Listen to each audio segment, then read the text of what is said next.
C'est moi ou j'ai l'impression que Bandai est en train de se réveiller? Bande presto surtout, hein, surtout à la sortie d'usine. Il m'est arrivé dernièrement de faire quelques unboxings de figurines Prize et je dois avouer qu'il y a de l'amélioration dans l'air en termes de sortie d'usine, hein, production usine. Alors je sais que vous n'êtes plus trop friand des Prize, mais malgré tout je continue l'actualité sur ces figurines et aujourd'hui on va voir les figurines qui sortiront en décembre 2023. On se fait ça ensemble, c'est parti!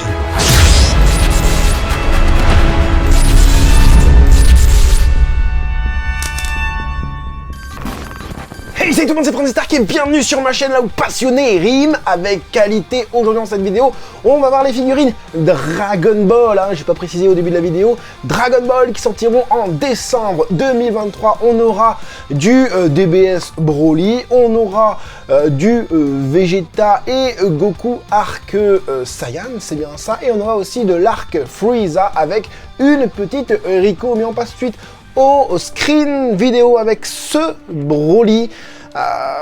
Alors, je sais, juste avant je vous ai dit oui, on peut être surpris des figurines Prize en ce moment, et je vous montre ce Broly pas très beau en fait, pas très beau, mais qu'est-ce qui va pas avec ce Broly? C'est surtout les couleurs qui ne vont pas, hein, puisque, bon, ok les cheveux, moi j'aime bien les cheveux chromés comme ça, en mode vert luisant, je trouve ça plutôt pas mal, en sachant que c'est tiré de cette illustration, hein, que je vous montre à l'écran. Bon, on va la réduire un petit peu, l'illustration, on peut pas la réduire? Non, on peut pas la réduire, d'accord. Si on veut faire un Broly comme ça, et ben il faut tout simplement faire quoi? Mettre de l'ombrage avec du paint un peu plus travaillé que ce que l'on peut voir juste ici, comme ça c'est pas très beau, effectivement. Les cheveux restent plutôt pas mal en termes de fidélité, je trouve. Au niveau du visage, par contre, on aurait dû avoir la bouche ouverte, ça aurait été mieux. Je pense que là, c'est une facilité de modélisation, de faire la bouche fermée, tout simplement, parce que sinon, il faut faire creuser tout ça. Normalement, il est censé avoir la bouche ouverte. Par rapport à l'illustration, je parle, enfin l'illustration, non, par rapport au screen du film, en fait, tout simplement. Au niveau de la ceinture, c'est plutôt pas mal en termes de sculpte. En fait, le sculpte en lui-même est pas trop mal, je sais pas combien la figurine mesurera. Le problème c'est que GX Material, pourquoi je dis ça? C'est des Blood of Science, hein, j'en ai déballé une dernièrement de Gohan, j'ai été très surpris, mais le problème des Blood of Science en ce moment c'est qu'elles sont pas très grandes, et ça c'est dommage, parce que juste avant on va avoir un Gotenks SSJ3. Là, je n'ai pas les tailles, hein, je n'ai pas les multi-angles et tout ça, je vous montre un petit peu, c'est la première étape, hein, entre guillemets, de tout le tralala qu'on va faire sur les figurines. Néanmoins, on va parler un petit peu de Skull cette fois-ci. On a des stries au niveau des épaules, hein, de la texture, si tu préfères. Il y a l'air que la cicatrice soit en relief, pas creusée, mais sortie. J'ai cette sensation-là, en tout cas, avec une couleur différente. Le visage, ça va, c'est plutôt pas mal. C'est pas le meilleur visage de Broly qu'on ait eu, mais c'est pas le moins bon. On a déjà eu bien pire que ça. Au niveau de l'oreille de bas, c'est bien fait aussi, avec de la texture au niveau de l'intérieur de l'oreille, hein, la partie beige. Et effectivement, tout le reste, c'est plutôt pas mal. C'est plutôt pas mal. C'est-à-dire que maintenant, entre ce que j'ai vu de la Gohan Beast Blood of Science et enfin les photos promotionnelles et le rendu final, je vous l'ai fait en unboxing là, et ben il y a un monde, il y a un gouffre entre les deux, et j'espère qu'on aura aussi ce gouffre entre les deux. Par contre, on risque d'avoir des gens qui vont repeindre ces figurines là.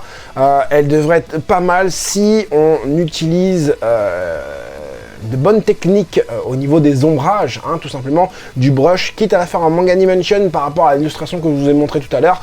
Ça pourrait être vraiment cool. Ensuite, on passe à de la Matchmakers, un peu différent de ce qu'on a l'habitude de voir.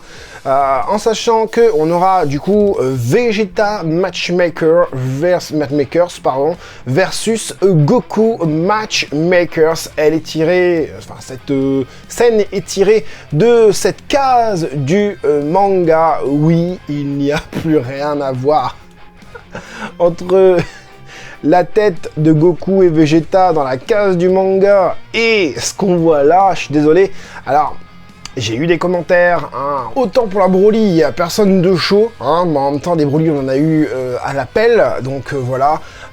Mais par contre pour les matchmakers, vous êtes unanime et je pense que je vais vous décevoir sur ma vision de la chose. Alors Nico 252 de ce 25, c'était pas Nico 25 à la base? Salut Franzi, les deux matchmakers sont belles, les visages de Goku et Vegeta ont l'air très bien. La Blood of Saiyan paraît pas mal aussi, la GX Mata de Riku me paraît terrible, hâte d'en voir un peu plus lorsqu'il y aura les visuels multi-angles, hein. Je vous manquerai pas de vous montrer ça. Alors, Matchmakers et GX Mata au top, un peu déçu par la Blood of Saiyan de Broly, nous dit YB.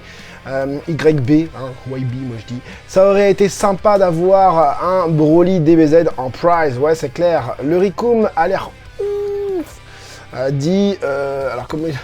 J'arrive pas à voir son... Enki, Grégory Brénière, salut mon pote d'ailleurs, au passage, hein, je vois tous tes messages en ce moment, c'est cool. Tu es actif sur la chaîne, franchement ça fait très plaisir d'avoir quelqu'un de plus actif, enfin aussi actif sur la chaîne, franchement ça fait vraiment plaisir. Les matchmakers vont finir à la maison et le Rikum est fou aussi. Le Rikum, on le précommande où? On le précommande où? C'est une question de Carlito 3315. Où est-ce qu'on les commande? Chez JD World, hein, vous avez fait le code promo, hein, 5% pour toutes vos commandes et 10% pour ta première commande chez JD World grâce à mon code promo. C'est pas cool ça la vie et ça marche aussi sur Ichiban Kuji. Enfin bref, on passe du coup, on repasse du coup au screen vidéo de cette Vegeta. Le Vegeta est cool. Le Vegeta est cool.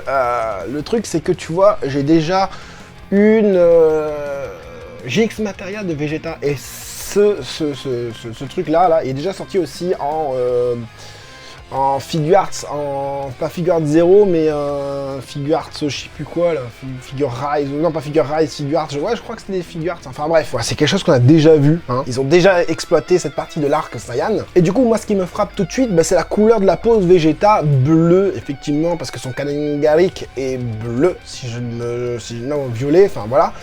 Donc il a le côté un peu bleusaille, mauvais, non mauve, enfin voilà, tu vois ce que je veux dire. Surtout, voilà, il y a un filtre bleu violet au niveau de ce Vegeta. C'est cool, l'idée est plutôt bonne. Putain, le pied est tout petit ici, ça fait bizarre le pied ici. Hâte de voir les multi-angles. Par contre, au niveau de la combi, c'est texturé à mort. Même l'armure est texturée plutôt pas mal avec quelques impacts un peu par-ci par-là. La figurine en termes de modélisation me paraît vraiment top. Franchement, me paraît vraiment top. Des deux, je crois que ma préférée c'est quand même Vegeta. Par contre, la ceinture, non, la queue fait pas beau du tout. Ça fait hyper pâté au niveau de la queue. On peut pas tout avoir, hein, mais le reste, ça me paraît plutôt bien. J'ai hâte de voir un petit peu les autres angles pour voir un peu la chevelure, comment elle est. Les mains me paraissent bien faites aussi, bien fait, ben voilà. Et pour le groupe, par contre, là, je trouve ça un peu moins bien. Je trouve ça un peu moins bien. En sachant que, comme je vous dis, j'ai la GX Materia. Au lieu d'acheter le Vegeta, j'aurais juste acheté le Goku, en fait, Matchmakers. Et j'aurais mis Goku en dessous et Vegeta en bas en train d'envoyer son Kanengaric. Et Goku en train d'armer son Kamehameha. Ça aurait été plutôt pas mal, hein, en sachant que je connais quelqu'un aussi qui fait de très bons pierres en diorama. Ça aurait pu être vraiment cool. Mais Goku, je sais pas, pour moi, je trouve que c'est une déception. J'aime pas les pieds, je trouve ça pas super bien fait, à moins que ce soit juste mal détouré. Au niveau du corps, à voir sous d'autres angles, mais voilà, c'est surtout le visage, les yeux, le nez, la bouche. Je suis pas fan et je sais pas, même les cheveux, ça manque un peu de... Je vais pas dire ça manque de volume musculaire, mais ça manque les proportions, hein, au niveau des muscles sont pas super bonnes. Je sais pas, je trouve là le muscle dorsal, hein, au niveau des obliques là sur le côté, à l'arrière quoi, les dorsaux quoi, c'est un peu trop gros. Alors encore une fois, à voir vraiment dans d'autres angles, parce que voilà, et même les mains je trouve petites par rapport aux avant-bras qui sont trop gros. Je sais pas, il y a quelque chose qui me gêne dans ce Goku en mode Kaio. Je sais pas.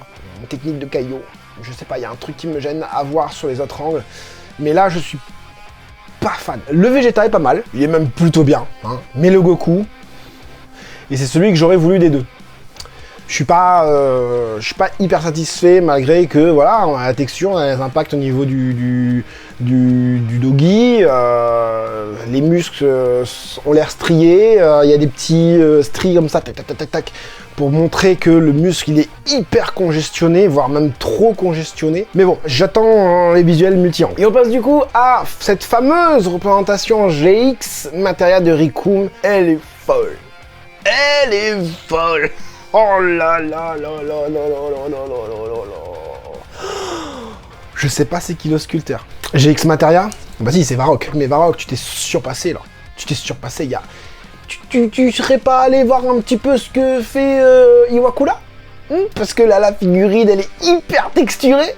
La figurine, au niveau des gants, il y a un côté usé. On a des impacts partout, des coups, des égratignures, des damages de partout. Le Kikoa qui sort de la bouche, excellent.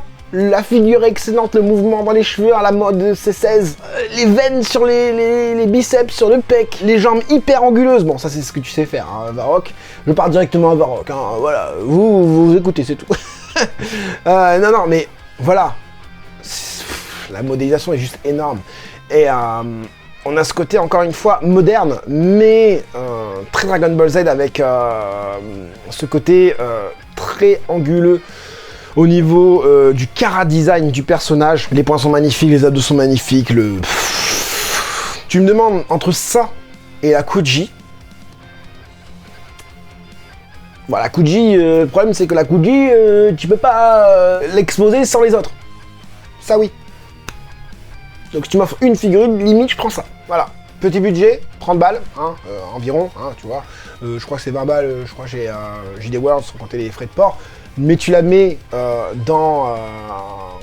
tu prends une Kuji, tu mets en attente et quand la Kuji elle est dispo, tu rajoutes ça dedans, en fait, tout simplement. Hein, ça te reviendra pas cher, en fait. Ah non, mais franchement, elle est terrible. J'ai hâte d'en voir plus au niveau des multi-angles pour cette figurine. Si t'as aimé cette vidéo, je t'invite à mettre le gros like. J'espère en tout cas que tu as aimé. J'espère en tout cas que tu es content d'avoir l'actualité figurine en temps et en heure sur la chaîne. Et abonne-toi, hein, parce qu'au moins tu auras toutes les infos en temps et en heure. Dragon Ball, c'est l'actu et ce sera sur la chaîne tout le temps. Voilà, j'espère en tout cas que cette petite vidéo vous aura plu et vous aura aidé, vous, les collectionneurs, à faire votre futur choix. C'était Franzy Stark, à la prochaine.